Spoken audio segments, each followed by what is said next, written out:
Ahoj mami.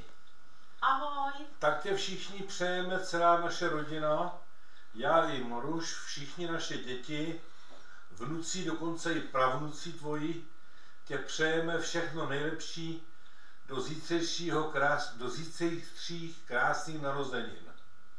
Hezky si to užij, hlavně zdraví, štěstí, spokojenost, hlavně v těchto letech přejeme zdraví. My taky už si přejeme jenom zdraví. Takže si to hezky užijte a papa, Maruš, chce něco taky říct?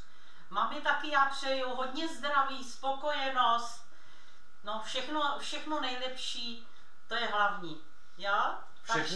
Všechny vás zdravíme. No, všechny zdravíme, i děti zdraví. No, Izabelku, ahoj.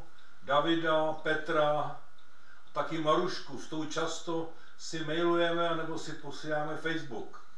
Tak papa. Peťu taky zdravíme, Peťu. Ano. Papa,